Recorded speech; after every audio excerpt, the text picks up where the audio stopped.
मिट्टी से जुड़ी मेहनत, खेतों में बीतता जीवन।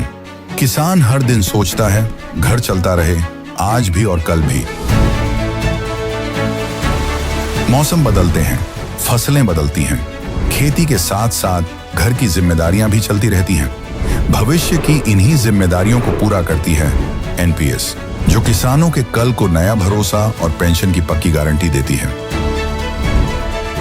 एनपीएस भारत सरकार के अंतर्गत पीएफआरडीए के द्वारा एक विनियमित योजना है जो किसानों के लिए बुढ़ापे में पेंशन सुनिश्चित करती है।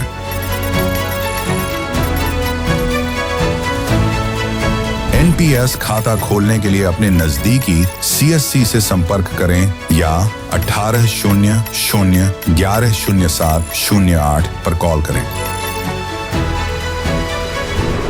पेंशन की पक्की गारंटी के लिए एनपीएस जरूरी है।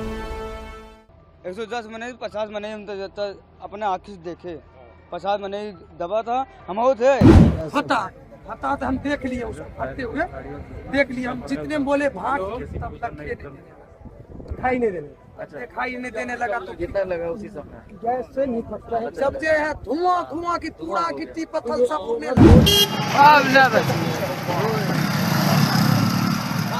प्रयागराज के कोल्ड स्टोरेज में हुई मौतों की संख्या क्या छिपाई जा रही है? चश्मदीदों का कहना है कि हादसे के वक्त करीब 100 से 110 मजदूर अंदर मौजूद थे, लेकिन सरकारी आंकड़ों में अभी 4 लोगों की मौत की पुष्टि हुई है और 17 लोगों के घायल होने की जानकारी दी जा रही है। घटना से ठीक पहले का 58 सेकेंड का एक वीडियो सामने आया है। इस वीडियो में साफ देखा जा सकता है कि कोल्ड स्टोरेज का अगला हिस्सा अचानक दरकता है और कुछ ही सेकेंड में पूरी संरचना भरभरा कर गिर जाती है। मौके पर मौजूद लोगों ने इस भयावह मंजर को अपने मोबाइल में कैद कर लिया। वीडियो ये भी संकेत देता है कि बिल्डिंग पहले से कमजोर हो चुकी थी और उसमें दरारें मौजूद थी। सामने आया है कि कोल्ड स्टोरेज की क्षमता करीब 8000 मीटर क्यूब थी, लेकिन इसमें क्षमता से कहीं अधिक मात्रा में आलू की बोरियां स्टोर की गई थी।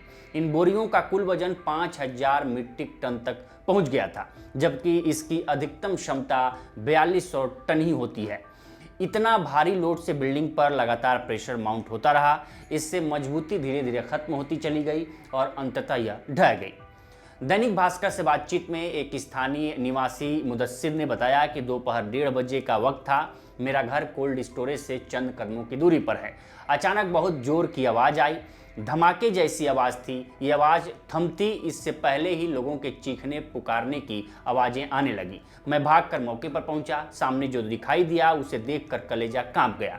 कोल्ड स्टोरेज का आगे का हिस्सा ढहा हुआ था। हजारों टन के वजन वाला बिल्डिंग का मलबा जमींदोज पड़ा था। मजदूर चीख रहे थे और मलबे के नीचे दबे अपने साथियों को निकाल रहे थे।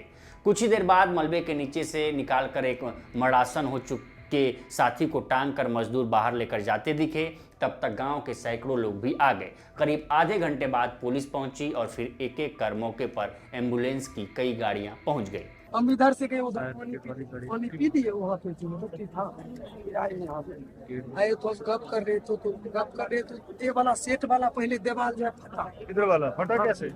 आप रुपये फटेगा, कैसे फटा नहीं फटा? कैसे फटा या ऐसे फट गया? गैस से फटा होगा। गैस से फटा तो हम देख लिए उसको फटते हुए देख लिए। हम जितने बोले भाग तब तक दिखाई नहीं देने दिखाई नहीं देने लगा तो कितना लगा उसी समय? गैस से नहीं फटता है। जब जो है धुआं की पूरा गिट्टी पत्थर सब उड़ने लगा। लोड के चक्कर में ओवरलोड हो गया। कैमरा तो हम वजन संभालना काम कर रहे थे तो हम बोले इसी शो पे आगे लखा नहीं ले रहा था हमारे, खाली वाइट देख रहा था और कुछ नहीं देख रहा। तब जो है अपने रास्ता से निकलते थे, मालूम था हम जो भागे अंदाज 10-15 लोग अंदर होंगे। 10 भी होगा। लोकल भी यार न मोड़ल से हुए ना सब मड़का तरका मारे वाला है तक तो निकल नहीं मोड़ ले गए। लोकल भी थे यहाँ पे? हाँ लोकल भी एक नया भी गया था जिला सब मिस्त्री थे। लोकल नहीं थे, मिस्त्री थे। कोल्ड स्टोरेज में काम करने वाले एक अन्य सदस्य ने दैनिक भास्कर को बताया कि लंच का टाइम था। सब खाना वाना खाकर आराम करने के लिए इधर उधर लेटने लगे। कुछ लोग बाहर भी चले गए। अचानक पहले झरझर की आवाज़ आने लगी। ये अमोनियम गैस लीकेज जैसा था। फिर तेज आवाज़ आई। इसके बाद पक्का हिस्सा गिर गया जो ऊपर का लिंटर था। जो अंदर थे वो भाग नहीं पाए, उनके ऊपर मलबा गिर गया, पता नहीं क्या हुआ, पूरा धुआं धुआं होने लगा। फिर हम लोग भी भागने लगे। कुछ लोग जो होश में थे बोले शांत हो जाओ, शांत हो जाओ। उस समय तो उसमें बहुत लोग थे। अभी हम लोग गिनती नहीं कर पाए हैं। 25-30 आदमी जो लेटे बैठे थे वो दब गए। गैस फट गया है। 2 बजे का गैस फटा, दीवार फटी, घर सजी गया। कम 110 मने थे। 110 मने 50 मने हम तो अपने आँखी से देखे। 50 मने दबा था। हम वो थे 1 बजे में बहरे आया। हम कुर्सी लगा बहरे बैठ गया। कब देखे हम लोग भाग गए। हम के भाई डर गए हम। मीडिया रिपोर्ट्स के मुताबिक कोल्ड स्टोरेज में सुल्तानपुर का रहने वाला बलवंत सिंह उर्फ बलवीर ठेकेदार है। वही बिहार से मजदूर लाता है। पूर्व मंत्री अंसार पहलवान के कोल्ड स्टोरेज में भी ज्यादातर मजदूर बलवंत ही लाया था। पहलवान के दूसरे कोल्ड स्टोरेज में भी बलवंत ही मजदूरों की सप्लाई करता है। कोल्ड स्टोरेज में मैनेजर का काम राम मिलन देख रहा था। अंसार अहमद की आदर्श कोल्ड स्टोरेज नाम से यह बिल्डिंग फाफा मऊ इलाके में है। 27 साल पुराने इस कोल्ड स्टोरेज में 3 बिल्डिंग है। करीब 10,000 स्क्वायर फीट की एक बिल्डिंग ढही है।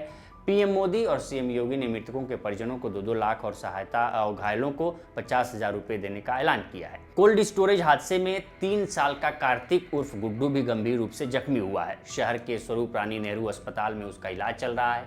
कार्तिक प्रतापगढ़ के बाबागंज के रहने वाले संजय कुमार का बेटा है। उसकी मां रंजना कोल्ड स्टोरेज में कपड़े धोने का काम करती है। इस दौरान कार्तिक कोल्ड स्टोरेज में खेल रहा था। सब कुछ अचानक हो गया। विस्फोट के बाद धुआं भरा और दीवार छत ढह गई। मां दौड़ी और बच्चे को मलबे के बीच से लेकर बाहर भागी। रंजना के पति की भी मौत हो चुकी है। पुलिस ने कोल्ड स्टोरेज हादसे में 4 लोगों को हिरासत में लिया है। इनमें 2 अंसार अहमद के भतीजे हैं। 2 कोल्ड स्टोरेज का काम संभालने वाले युवकों को भी उठाया गया है। अंसार अहमद साल 2002 से 2007 और 2012 से 2017 तक सपा से विधायक रहे हैं। पहले नवाबगंज विधानसभा सीट से जीते। परिसीमन आयोग ने नवाबगंज विधानसभा सीट 2008 में खत्म कर दी। इसके बाद फाफा मऊ विधानसभा सीट से साल 2012 में जीते। मुलायम सिंह यादव के नेतृत्व वाली सरकार में पशुपालन मंत्री रह चुके हैं। तो फिलहाल इस रिपोर्ट में इतना ही। इस पर आपकी क्या राय है हमें कमेंट कर सेक्शन में जरूर बताएं। बाकी देश दुनिया की तमाम खबरों के लिए बने रहे लोकमत हिंदी के साथ। नमस्कार।